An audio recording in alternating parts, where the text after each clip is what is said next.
14h-16h, Brigitte Lahaie, Sud Radio.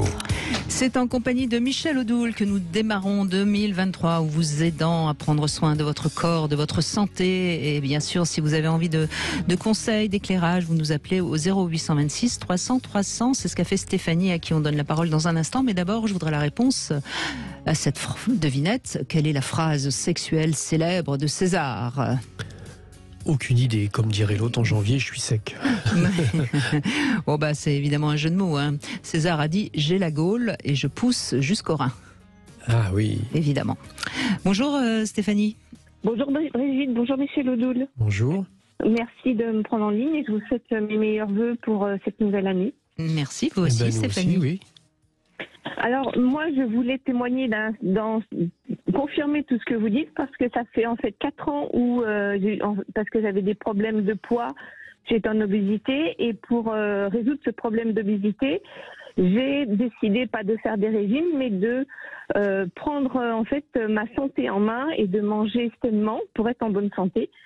Et en faisant ça, ça a enlevé toutes les contraintes de ce qui peut avoir des régimes.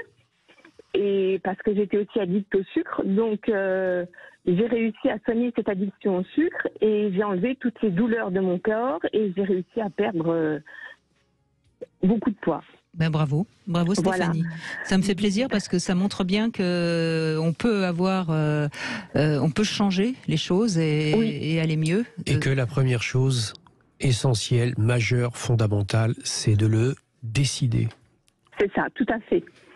Donc depuis, j'ai plus de, parce que j'avais j'avais des problèmes d'articulation, j'avais beaucoup de problèmes de santé. Et depuis, j'ai décidé comme vous dites, décider de prendre soin de soi, donc mieux dormir, bouger, mieux se nourrir avec des choses saines et faites maison. Et tout va mieux, que ce soit émotionnellement, tout s'arrange. Puis après, ça devient un cercle vertueux. Voilà. Oui, quand les bonnes habitudes sont prises, eh bien, c'est une vie. Et même quand il y a un écart, on sent que l'écart est pas bon, on se sent pas bien, fatigué. Et c'est pas grave de faire un petit écart de temps en temps. Voilà, c'est ça.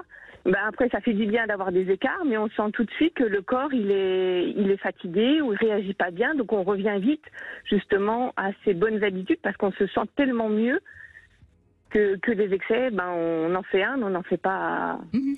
Oui, voilà. Ce qui est intéressant, il y a beaucoup de choses intéressantes dans ce que vous dites. La première, c'est qu'effectivement, par exemple, en diététique énergétique chinoise, en médecine traditionnelle chinoise, le propre même de la diététique, c'est absolument pas des régimes et des éléments restrictifs.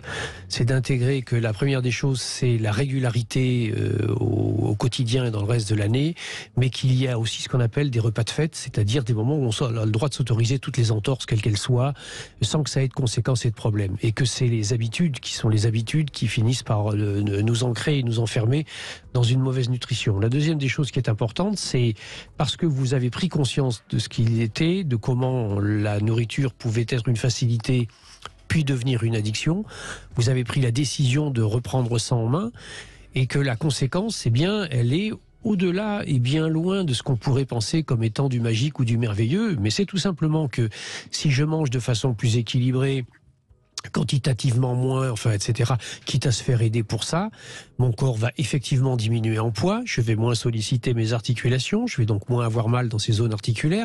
Si j'ai moins mal, je vais moins avoir besoin de chercher des compensations, etc. La deuxième des choses, c'est que parce que mon corps va s'alléger, je vais mieux respirer. Parce que mon corps va s'alléger, tous les flux vitaux, que ce soit le sang, la lymphe, etc., vont mieux circuler, c'est-à-dire que l'intégralité des métabolismes du corps vont être facilités. Or, quand la vie circule facilement dans nos corps, nous le ressentons dans notre esprit et dans notre psychisme. Et à ce moment-là, le sang, qui est le véhicule de la vie physique, il rentre en résonance avec les émotions, qui sont les véhicules de la vie psychique, et elles aussi circulent plus librement. Et donc, nous avons un rapport à nous-mêmes, nous avons un rapport à la vie.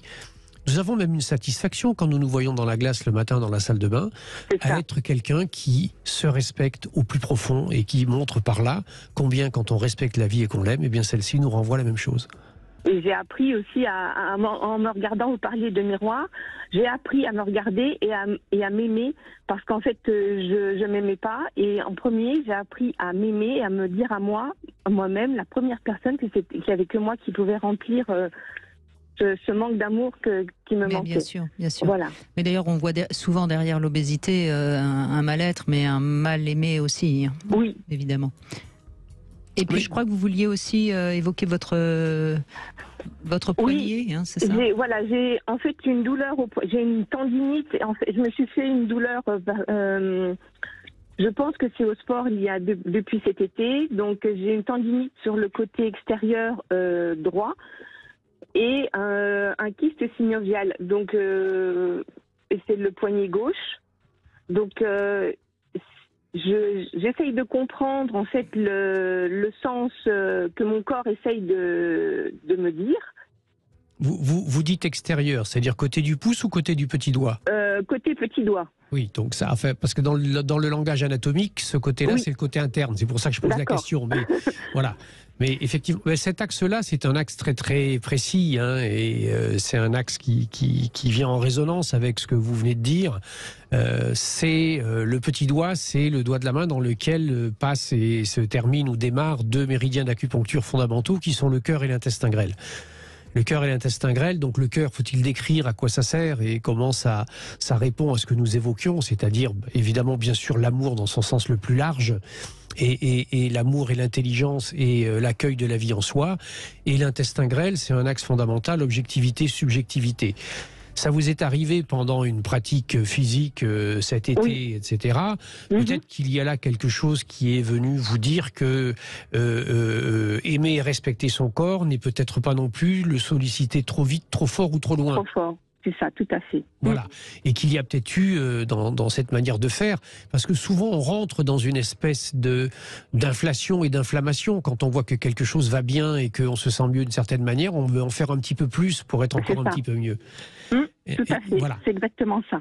Et comme c'était en plus du côté gauche, eh bien ça parle bien sûr. Le côté gauche, c'est le masculin, qui peut être le masculin extérieur, comme ça peut être le masculin intérieur. Alors, étiez-vous dans une phase de désir de conquête ? Non, mais j'ai toujours en fait essayé de contrôler, que ce soit avec mon mari, mes enfants, même mon travail. Il faut toujours que j'essaye que l'autorité, ça soit vous. Voilà, c'est ça. C'est un petit peu mon problème, quoi. Un problème, oui, parce que c'est excessif, donc j'essaye de... De toute façon, votre douleur à cet endroit-là fait que vous pouvez serrer moins fort, vous êtes obligé de lâcher un peu. C'est ça, tout à fait. Donc j'apprends à lâcher prise. Et ben voilà. Continuez, vous êtes sur la bonne voie. Merci, ça confirme ce que j'avais vu en lisant votre livre. Et il faut pas aller d'un excès vers l'autre, c'est-à-dire comprendre qu'il faut lâcher un peu, ça signifie pas qu'il faille abdiquer totalement, c'est-à-dire que n'oubliez pas que vous avez su prendre les choses en main, si j'ose dire, mais que maintenant ça va, vous pouvez vous relâcher un peu. Voilà, donc j'ai relâché, je fais un peu moins de sport pour essayer, voilà, j'ai réduit les intensités, les quantités de... Oui. Alors sur le plan mécanique, quand même, éventuellement, très souvent avec ce style de douleur qui peut se traduire après par une tendinite, vous parlez d'un kyste synovial ou qui est peut-être un kyste tendineux, d'ailleurs, je ne sais pas, faudrait vous j'ai eu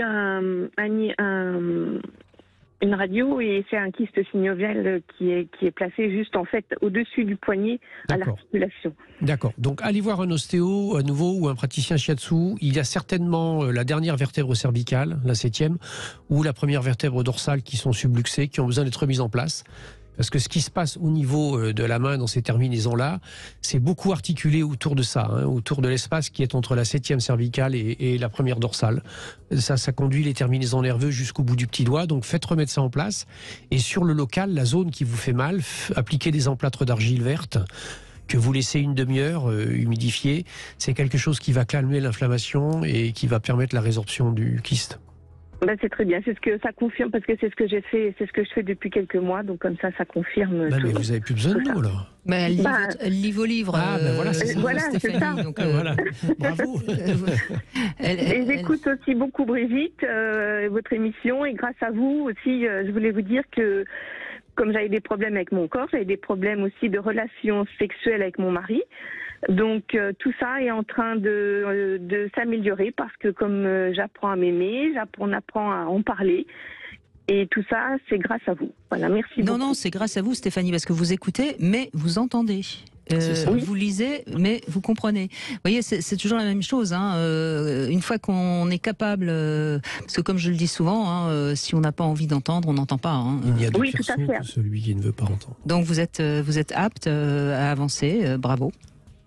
Et merci. Et merci beaucoup pour votre émission. Merci à vous. Stéphanie. Allez, on fait une petite pause et c'est Nathalie qu'on retrouve dans un instant. Et toujours, hein, si vous avez envie d'évoquer avec Michel Odoul un mot du corps, vous nous appelez au 0826 300 300. À tout de suite.